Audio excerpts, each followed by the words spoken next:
Shalomnya kurang keras, saudara. Shalom. Ya, senang sekali hari ini boleh kembali ada di tengah-tengah saudara untuk melayani. Saudara, tema bulan ini adalah pengampunan yang memerdekakan. Dan waktu saya coba pelajari, saya menemukan bahwa ternyata ada satu kata lain yang nggak bisa dipisahkan dari yang namanya pengampunan. Kata apa itu? Yaitu adalah kasih. Bahwa saya belajar ternyata kasih tidak bisa diceraikan dari yang namanya pengampunan. Bahwa kasih dan pengampunan akan berjalan bersamaan. Kalau nggak ada kasih, nggak akan ada pengampunan. Kalau ada pengampunan tanpa kasih, artinya pengampunannya palsu, atau nggak benar, atau bohongan. Sehingga saya percaya kasih dan pengampunan ini adalah dua hal yang harus berjalan bersama, beriringan, dan sama sekali nggak bisa dipisahkan. Nah saudara, kita hari ini mau belajar dari yang namanya Yusuf. Kita belajar nanti dalam Kejadian 45 ayat 1 sampai 8 dan ayat 15 bagaimana cerita Yusuf memberikan pengampunan. Dan pada akhirnya dia juga happy ending di dalam keluarganya. Nah saudara, kita belajar dulu dari latar belakang daripada Yusuf. Bahwa Yusuf ini sebenarnya hampir sempurna, saudara. Hampir sempurna. Tapi kita pelajarin bahwa dalam hidupnya, waktu dia umur 17 tahun, dia dapat mimpi. Ya saudara ya. Nah mimpi dari Tuhan tentunya. Dia dapatkan mimpi di mana kakaknya harus menyembah dia. Orang tuanya harus menyembah dia. Orang-orangnya, saudara-saudaranya harus menyembah dia. Nah saudara, mimpi kayak gini kalau buat saudara-saudaranya kan mimpi yang aneh ya saudara ya. Gimana kalau misalnya hari ini saya bilang sama saudara gitu, saya mimpi nih, saudara harus sujud nyembah saya gitu. Atau kayak kalau saudara lagi nonton Netflix yang lagi hits banget kan, A Name of God ya, A Betrayal of God kalau nggak salah judulnya. Itu kan berbicara tentang bagaimana orang dapatkan mimpi yang sebenarnya menghayal, terus mereka bilang itu visi, ya kan? Terus tiba-tiba mereka suruh orang-orang menyembah dia.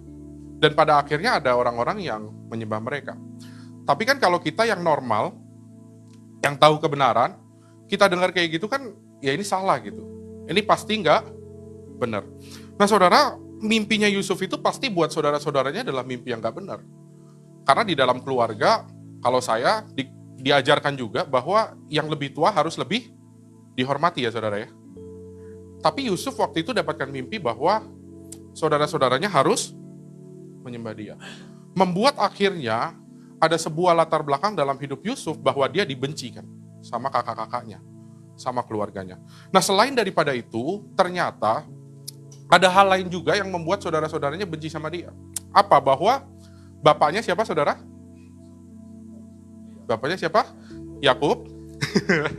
Gak apa-apa saudara, kan gembala juga manusia, amin. Iya. Saya juga sering lupa kok saudara. Nah saudara, Yakub lebih sayang sama dia, sama Yusuf.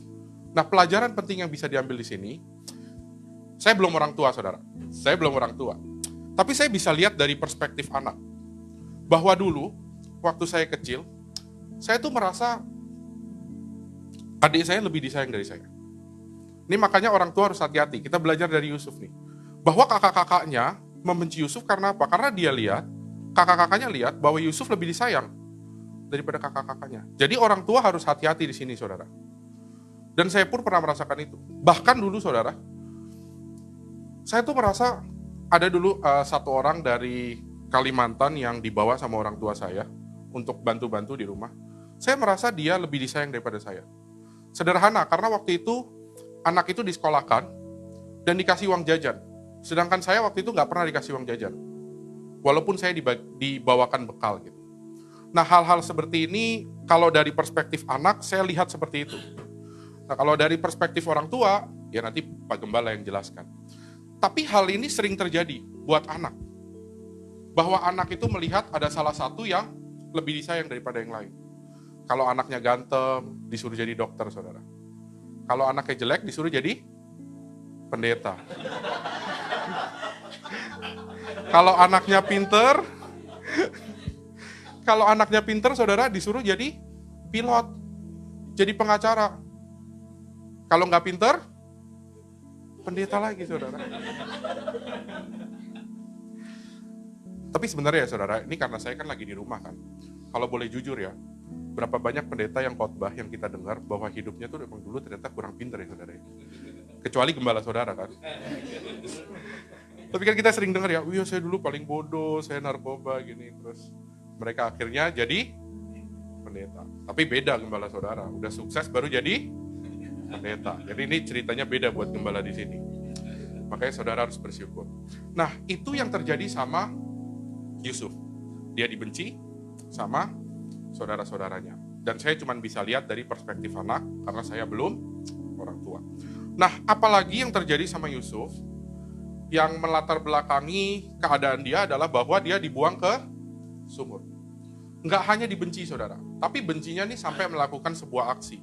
Bahwa ternyata saudara-saudaranya ini, kakak-kakaknya ini membuang dia ke sumur. Kenapa dibuang ke sumur? Ya tentunya pasti karena visi yang dia dapatkan membuat saudara-saudaranya nggak suka dan iri, sehingga membuat dia dibuang ke sumur. Dianggap anak yang kurang ajar pasti sama saudara-saudaranya. Dianggap adik yang ngeluncak, yang jahat, ya kan? Makanya dia dimarginalkan. Mungkin saudara-saudara mikir saudara, mungkin kalau Yusuf gitu ya, mungkin kalau di zaman sekarang mungkin Yusuf dikasihnya mobil. Tapi kakak-kakaknya sebenarnya nggak dikasih mobil. Mungkin Yusuf saat itu dikasih motor, tapi kakak-kakaknya nggak dikasih. Itu yang terjadi sama Yusuf. Lalu berikutnya apalagi yang terjadi, bahwa Yusuf ini dijual ke suku Kedar. Jadi setelah dibuang ke sumur, masih dijual lagi. Sebuah perlakuan yang jahat. Saudara, dia dijual dengan harga 27.900.000. Saudara nggak usah tanya saya dapat dari mana, percaya aja. 27.900.000. Dia dijual. Dijual ke suku Kedar. Sakit hati nggak saudara? Pertama dibenci. Udah dibenci nggak cukup dibenci. Dibuang ke sumur. Nggak cukup dibuang ke sumur. Masih lagi dijual ke suku Kedar. Jadi apa? Jadi budak. Nah saudara, ini hal yang terjadi sama kehidupan Yusuf. Tapi ternyata nggak berhenti sampai di situ. Masih ada kejadian-kejadian lain dalam perjalanan 13 tahun dia, antara dia umur 17 sampai 30 yang terjadi, bahwa setelah itu apa? Dia difitnah. Sama siapa? Sama istri Potifar. Saudara, kenapa difitnah? Karena dia nggak mau tidur sama istri. Nah saudara, saya yakin Yusuf ini pasti ganteng ya. Amin. Oh iya, amin. Iya, saya baru ingat Yusuf juga, benar. Enggak lah. Saya yakin Yusuf pasti ganteng. Yang ini apa yang difirman saudara? Dua-duanya, amin. Saya yakin Yusuf ini pasti ganteng. Ya minimal kita berandai-andai aja, berarti Yusufnya kayak begini saudara. Yang ganteng, yang eros palaknya kata Alkitab. Nah saudara, dia punya kesempatan loh saat itu. Cowok ditawarin, punya kesempatan. Cowok mana saudara yang ditawarin gak mau? Kalau zaman sekarang kan susah ya saudara. Bener gak? Dari yang gak kenal aja, satu malam bisa kan? Jadi di saat ini, saya yakin godaan itu sangat berat gitu, pasti. Buat Yusuf. Tapi ternyata dia milih untuk gak lakuin dosa. Nah saudara, ini yang sangat luar biasa, di mana dia punya kesempatan buat dosa, tapi dia milih untuk gak buat dosa. Ini sebuah hal yang luar biasa dari hidup Yusuf. Saudara, Abraham aja, waktu Sarai gak bisa punya anak, kalau kita baca di Alkitab, waktu dia ditawarin gundik-gundiknya Sarai, ada gak Alkitab bilang Abraham bilang gak mau? Gak ada kan? Abraham langsung, ya oke aja kan? Padahal harusnya kalau Abraham berpikir, dia sendiri juga sudah tua. Waktu ditawarin gundik itu, nggak bisa cuma lihat Sarainya doang yang tua. Dan nggak bisa melahirkan seorang anak. Tapi Abrahamnya juga tua. Tapi namanya cowok ditawarin, mau kan? Daging kan? Tapi Yusuf tegas bilang, dia nggak mau ambil kesempatan itu. Dia bilang dia nggak mau. Sehingga akhirnya dia bilang, aku menguasai seluruh rumah ini. Aku menguasai seluruh tanah ini. Tapi kamu aku gak kuasai. Kata dia ke istri Potifar. Dan akhirnya apa? Akhirnya dia gak berbuat dosa. Dia tinggalkan dosa itu. Sehingga akhirnya apa? Dia difitnah, saudara. Dan gak cuma difitnah. Akhirnya apa? Dia harus masuk ke penjara. Dia masuk penjara karena nggak mau tidur sama istri Potifar. Tapi pada akhirnya dia jadi kepala penjara ya saudara ya. Kalau nanti kita baca ceritanya, dia jadi kepala penjara, diberikan kuasa yang sebegitu luar biasanya.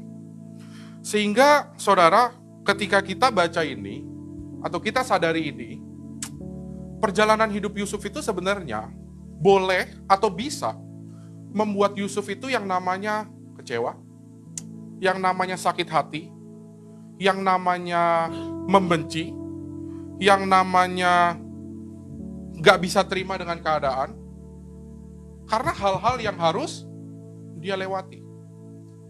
Dan dia punya semua alasan itu, untuk dia punya yang namanya kepahitan, luka batin, dan sebagainya.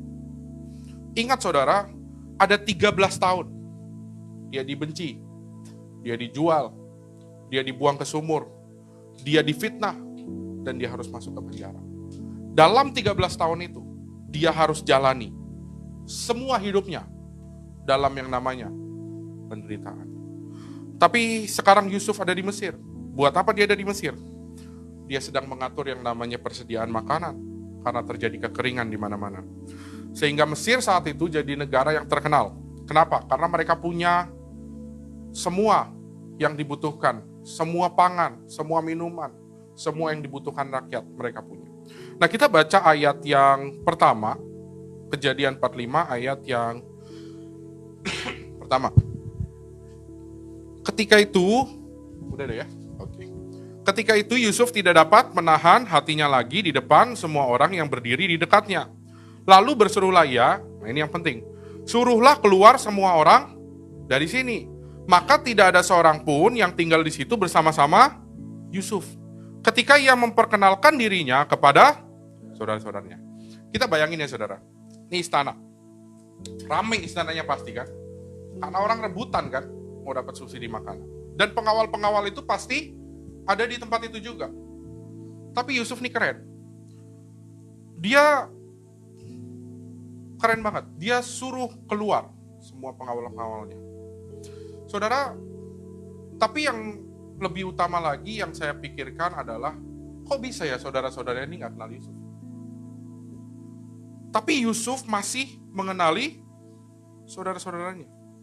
Karena saya yakin kalau saudara-saudara Yusuf ini tahu bahwa Yusuf yang memimpin, saya yakin mereka gak akan mau masuk. Jujur-jujuran aja kan saudara kan? Saya tuh sering banget dapat konseling yang isinya saudara berantem, nggak mau ketemu, di acara pun nggak mau ketemu. Tapi ini sebenarnya Yusuf punya kesempatan loh, waktu dia ngenalin saudara-saudaranya. Dia tahu saudara-saudaranya lagi datang ke dia. Dia tahu dia punya posisi. Bisa nggak dia permalukan saudara-saudaranya? Bisa banget. Di depan seluruh pengawal-pengawalnya, bisa banget dia mempermalukan saudara-saudaranya. Tapi satu hal yang menarik, untuk menyelesaikan masalah dia dengan saudara-saudaranya, yang dia lakukan apa? Dia usir semua orang yang gak perlu tahu. Dia usir semua.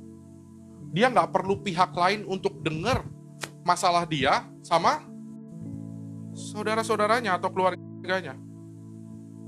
Makanya dia suruh pengawal-pengawal itu keluar. Biar apa? Biar di situ cuma ada dia sama saudara-saudaranya. Nah, kalau manusia zaman sekarang kan beda ya saudara ya. Ini kita jujur-jujuran aja kan. Kalau kita benci sama seseorang, kita cerita sama orang lain. Nah, orang lain ini nanti akan bilang ke orang yang lain lagi bahwa kita cerita sama dia, kita benci orang yang lain lagi. Sampai akhirnya apa? Sampai akhirnya nih 1 orang, 2 orang, 3 orang, 4 orang, ceritanya beda-beda semua. Akhirnya makin besar masalahnya. Makanya cerita ke orang yang nggak perlu itu nggak menyelesaikan masalah. Ceritalah ke orang yang bisa menyelesaikan masalah. Siapa yang bisa menyelesaikan masalah? Gembala. Kalau sesama saudara mungkin orang tua. Jadi nggak perlu sampai teman kita tahu, temennya teman kita tahu. Nggak perlu saudara. Nggak perlu libatin orang lain untuk ada dalam masalah hidup kita. Saudara, saya belajar dari orang tua saya bahwa ketika mereka berantem, mereka keep berdua aja. Nggak pernah saya dengar orang tua saya curhat ke temennya. Saya nggak pernah dengar. Saya nggak pernah dengar mama saya telepon temennya ceritain tentang papa saya. Saya nggak pernah dengar. Kalau papa saya nggak akan pernah cerita ke temennya karena dia nggak punya handphone. Sederhana, dia nggak punya handphone beneran saudara. Dia punya handphone tuh handphone smartphone yang kecil begini saudara. Yang kalau dipencet ngelek-ngelek. Saya udah coba beliin handphone, tapi ya udah disimpan aja nggak dipakai. Nggak pernah dibeli pulsa, nggak pernah dipakai. Nah tapi saya belajar dari mereka. Kalau mereka berantem, mereka selesain hari itu juga. Ini saya jujur karena kita keluarga ya. Mereka bisa bentak-bentakan saudara di rumah. Bisa. Kenceng-kencengan di rumah, bisa. Tapi malamnya selesai mereka berantem, ya udah biasa lagi. Makan di meja, ya udah selesai masalahnya. Mereka nggak ceritakan ke teman-temannya. Mereka nggak ceritakan ke orang lain. Sehingga apa yang terjadi, ya mereka nggak pernah ada masalah. Karena selalu mereka selesaikan sendiri dan tidak perlu melibatkan orang lain. Nggak perlu libatkan orang lain. Saudara, kalau kita punya teman, kita lihat dia salah, nggak perlu orang lain untuk ngasih tahu dia salah. Saya nggak perlu kasih tahu Pak Irwan untuk saya bilang bahwa Pak Robi salah. Kalau saya orang yang benar, saya akan langsung kontak Pak Robi. Pak Robi, gini. Yeskiel 33 ayat 8 sampai 9. Yeskiel 33 ayat 8 sampai 9.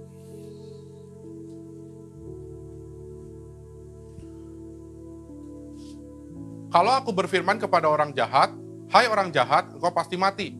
Dan kau tidak berkata apa-apa untuk memperingatkan orang jahat itu supaya bertobat dari ayat 9 padamu.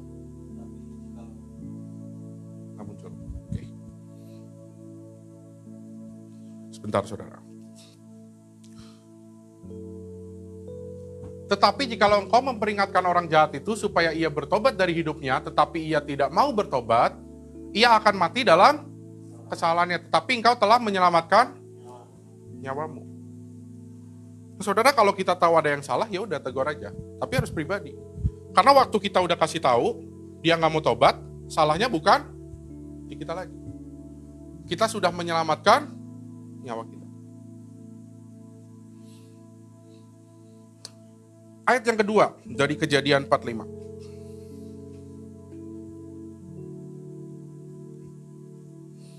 Setelah itu menangislah ia keras-keras sehingga kedengaran kepada orang Mesir dan kepada seisi istana Firaun. Bijak ya saudara ya. Dia suruh orang lain semua keluar. Baru dia nangis. Tapi yang bikin saya bingung sebenarnya, setelah dia suruh orang lain keluar, orang yang di luar bisa dengar dia nangis.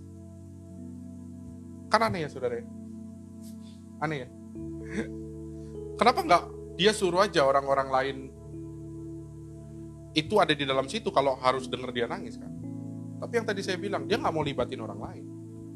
Dia nggak mau orang lain tahu dia nangis karena apa. Karena dia mau bereskan masalah dengan saudara-saudara. Saudara, waktu dia ketemu saudara-saudaranya, saya yakin itu pasti keadaan yang emosional. Karena dia ketemu orang yang jahatin dia. Karena dia ketemu orang yang buang dia. Karena dia ketemu orang yang benci dia. Yang jual dia. Sehingga saya belajar, boleh gak kita nangis? Boleh. Tapi jangan nangis berlarut-larut. Kalau nangis berlarut-larut namanya cengeng. Kita boleh nangis, saudara. Makanya saya yakin waktu dia nangis keras-keras itu dia lagi ngelepasin semuanya. Semua beban dia, semua yang dia rasakan selama ini. Sehingga kalau kita nangis, ya boleh-boleh aja. Kita keluarin semuanya. Terserah cara ekspresi kita gimana. Tapi nggak perlu libatkan orang lain. Saya yakin saudara-saudaranya ini bingung. Kok nih orang tiba-tiba nangis? Dan saya yakin dia nangis karena dia harus lepaskan semua perasaannya. Dan kekangenannya juga tentunya sama orang tuanya waktu dia melihat saudara-saudaranya. Ayat berikutnya. Dan Yusuf berkata kepada saudara-saudaranya, "Akulah Yusuf. Masih hidupkah Bapak?" Tetapi saudara-saudaranya tidak dapat menjawabnya sebab mereka takut dan gemetar menghadapi dia. Saudara, kalau kita punya saudara yang dulu jahatin kita, tapi sekarang kita ada di keadaan kita lebih punya dari mereka. Kita lebih berhasil dari mereka. Kita lebih hebat dari mereka. Apa yang akan kita lakukan? Pasti kita jahatin balik kan ya? Pasti kita balas dendam kan? Gak mungkin lah kita kepikiran, ini jujur-jujuran kan? Gak mungkin lah kita kepikiran, oh ini dulu yang jahatin saya, sekarang saya harus kasih baik sama dia. Kalau mau jujur-jujuran nggak mungkin kan? Bener nggak? Nggak mungkin dengan gampangnya mereka datang lagi keadaan susah mau minta kita sesuatu terus kita ngomong, oh iya terima kasih udah datang, aku udah lepasin pengampunan. Mungkin nggak? Kalau mau jujur-jujuran? Nggak mungkin. Tapi Yusuf nih hebat. Dia nggak injek-injek saudaranya loh. Dia rendah hati dan dia tahan egoisnya dia. Dia tahan egonya dia. Untuk apa? Untuk saudara-saudaranya. Dia nggak tindas kembali. Karena apa? Karena orang yang punya kasih dan pengampunan, mereka nggak akan mampu berbuat jahat sama orang lain. Mereka nggak akan bisa berbuat jahat sama orang lain. Dia tampar pipi kanan, dikasih pipi kiri. Artinya apa? Artinya harus ada pengampunan terus menerus. Cuman kan kalau kita orang Kristen kan suka beda ya saudara ya. Kalau dia tampar pipi kanan, dia tampar pipi kiri, ya kita bilang oh masih ada bagian perut nih. Kalau dia pukul perut kita balas sudah. Padahal maksudnya kan bukan itu ya. Maksudnya adalah kita harus terus berbuat baik. Karena apa? Karena kita tahu kita sudah menerima kasih dan pengampunan dari Tuhan. Makanya kita harus bisa hidup untuk gak kuat lihat hidup orang lain susah. Untuk gak lihat hidup orang lain sengsara. Ayat yang keempat. Lalu kata Yusuf kepada saudara-saudaranya itu, marilah dekat-dekat. Maka mendekatlah mereka, katanya lagi, akulah Yusuf, saudaramu yang kamu jual ke Mesir. Nah ini kalau dibuat drama kan keren ya saudara ya. Akulah Yusuf, saudaramu yang kamu buang. Terus mereka kan gak tahu kan, pasti kaget. Itu kan saudara ya. Tapi di sini saya belajar bahwa membuka pikiran saya bahwa Yusuf ini bukan orang yang sempurna. Ini yang paling sakit dari hidup Yusuf, ternyata adalah waktu dia dijual ke Mesir. Dia nggak tersinggung waktu dibenci saudaranya. Dia nggak tersinggung waktu dia dilempar ke sumur. Dia nggak tersinggung dengan waktu dia dilempar ke penjara, karena dia nggak ceritakan itu juga ke saudara-saudaranya. Karena harusnya kalau dia memang tersinggung dengan itu, dia harus urutkan ceritanya kan. Karena kamu jual aku, akhirnya aku jadi ini, sampai dia masuk penjara. Tapi di sini kita lihat, ternyata yang menjadi akar masalah dan yang membuat dia tersinggung adalah apa? Engkau menjual aku. Kalau itu nggak jadi beban dalam hidupnya, dia nggak akan mungkin pakai kata itu. Kalau yang jadi beban adalah waktu dia dibenci saudaranya, dia akan bilang, akulah Yusuf yang kamu benci itu.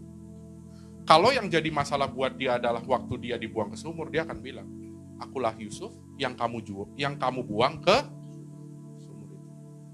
Tapi ternyata yang menarik adalah, dia bilang, akulah Yusuf yang kamu jual ke Mesir. Saudara, dari sini saya belajar, kita harus cari dengan baik masalah apa, atau sakit hati apa, atau hal apa yang sebenarnya membuat kita masih bermasalah hari ini. Yang jadi akar masalah hidup kita sampai kita nggak bisa mengampuni dan mengasihi. Yusuf dia langsung lepaskan itu. Dia langsung lepaskan ke saudara-saudaranya. Akulah yang kamu jual ke Mesir. Makanya hari ini kalau saudara punya, saudara nanti pulang, saudara lepaskan sama Tuhan. Saudara lepaskan. Kalau saudara nggak tahu harus cerita sama siapa, lepaskan sama Tuhan. Supaya engkau bisa lepaskan pengampunan. Saudara, apa ciri orang sakit hati? Waktu saya cari tahu ciri orang sakit hati, yang pertama, mereka nggak peduli sama orang lain. Mereka cuma peduli sama dirinya sendiri. Mereka egois. Mereka mudah tersinggung. Nggak punya kasih. Nggak punya rasa terima kasih. Kalau dibantu orang, nggak mau ngomong terima kasih. Kalau ditolong orang, nggak mau ngomong terima kasih. Benci sama orang lain tanpa alasan. Dan memiliki suasana yang nggak stabil dalam jiwanya. Kadang dia bisa ketawa sendiri, kadang bisa nangis sendiri, gak jelas hidupnya. Makanya hari ini cari akar masalahnya apa, saudara, dan kita lepaskan supaya kita nih bebas, kita terlepas dari beban-beban kita. Ayat yang kelima. Tenang saudara, udah mau selesai. Enggak, ini saya lihat di sini tadi Yusuf sampai pas saudara dia. Jam 10.30 pas tadi di iPad saya 10.30. Jadi saya terintimidasi lihat ini nih. Ini harus 11.10. Karena Yusuf saudara. Kan kalau dia telat saya enak. Kalau dia telat saya bisa bilang Pak Irwan, WL aja telat, masa saya nggak boleh telat. Ayat kelima. Tetapi sekarang janganlah bersusah hati dan janganlah menyesali diri. Karena kamu menjual aku ke sini sebab untuk memelihara kehidupanlah Allah menyuruh aku mendahului kamu. Ayat yang ketujuh. Maka Allah telah menyuruh aku mendahului kamu untuk menjamin kelanjutan keturunanmu di bumi ini dan untuk memelihara hidupmu. Sehingga sebagian besar daripadamu tertolong. Kalau orang udah lepaskan pengampunan, maka dia bisa kayak Yusuf ini. Ngelihat masalah yang dia hadapi menjadi sesuatu yang positif. Ayat 4 dia bilang, kamu yang jual aku ke Mesir. Tapi ayat yang kelima setelah dia lepaskan apa yang menjadi beban dia ngomong gini, tapi gak apa-apa. Jadi positif nih. Setelah dia lepaskan bebannya, dia ngomong, tapi gak apa-apa. Karena sebenarnya bukan kalian, tapi Tuhan. Dia positif. Dia bilang bukan kalian, tapi Tuhan yang merencanakan semuanya ini. Makanya hari ini kita harus bisa memandang dengan cara yang positif. Saudara, nggak akan ada yang namanya berkat kalau nggak ada masalah. Nggak akan adanya kesembuhan kalau nggak ada yang namanya sakit, iya kan? Nggak akan ada yang namanya mujizat kalau nggak ada pergumulan. Makanya kita perlu lihat dengan cara pandang yang positif.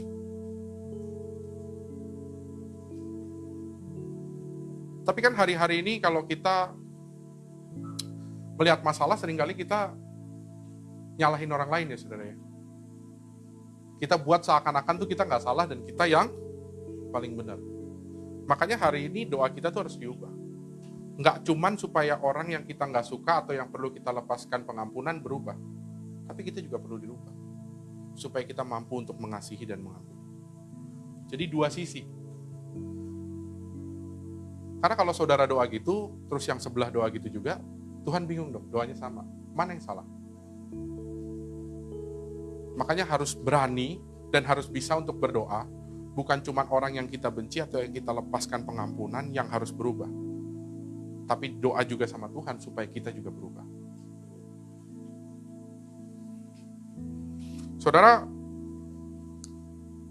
dari ayat ini kita belajar, udah gak usah pusingin lagi hal-hal yang negatif dalam hidup kita. Karena dibalik semua hal yang negatif itu, ada janji Tuhan yang sedang nunggu kita.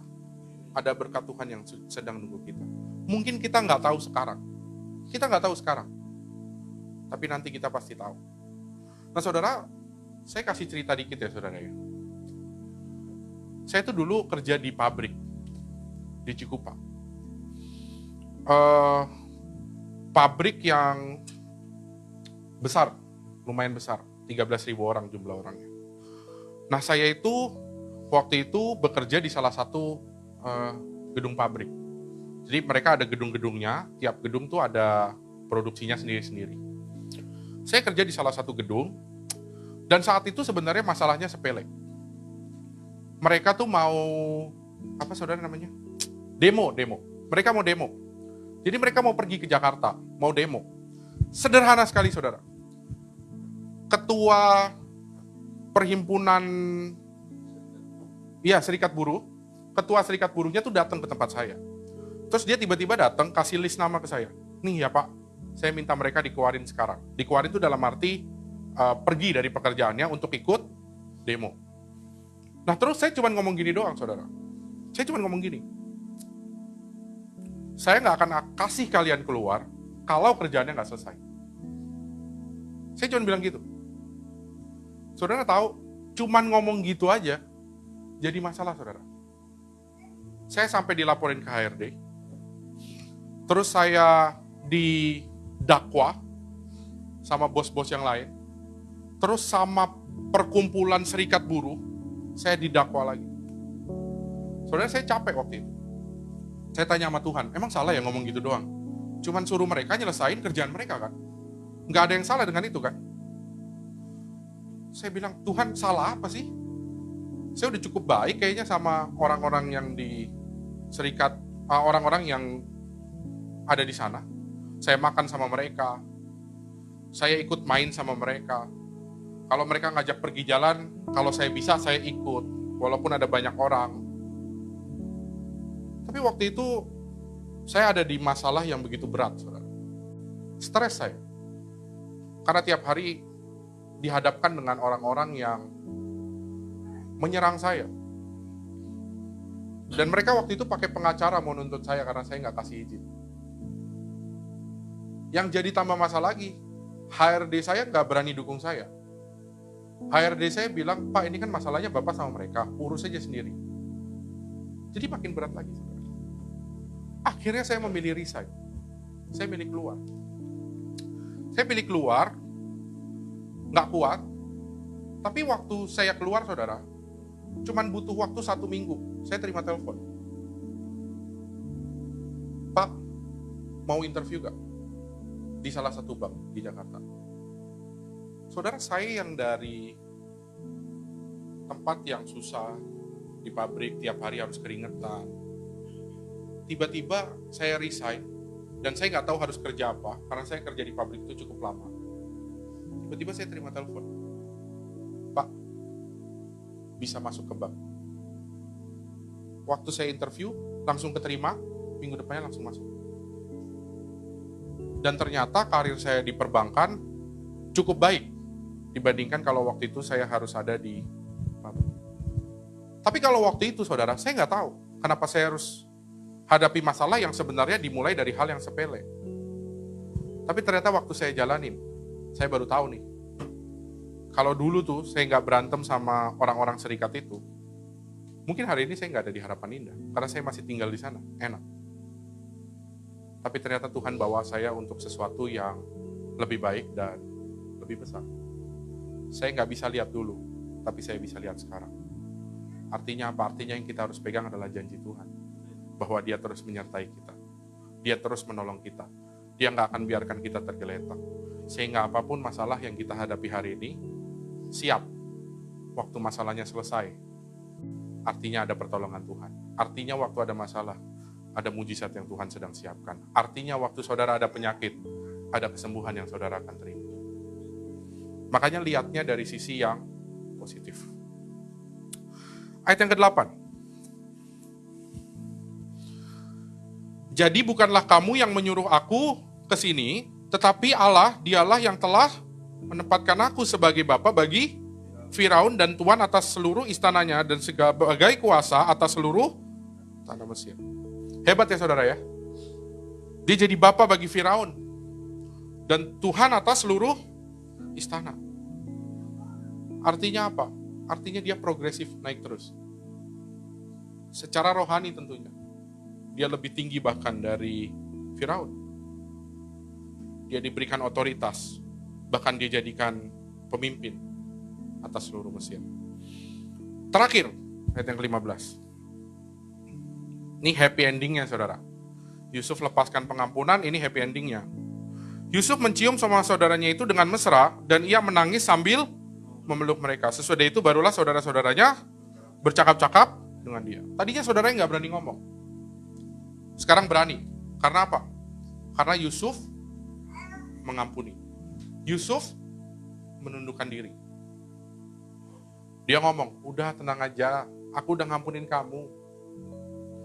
Kalau kita kan beda.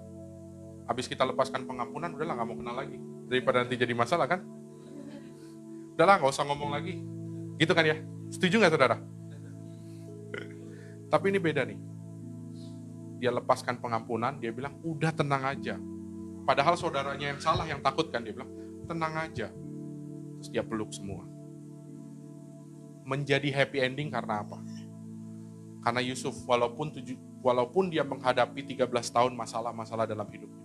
Terus-menerus masalah. Tapi waktu diangkat Tuhan, dia nggak lepas yang namanya kasih dan pengampunan. Sehingga apa?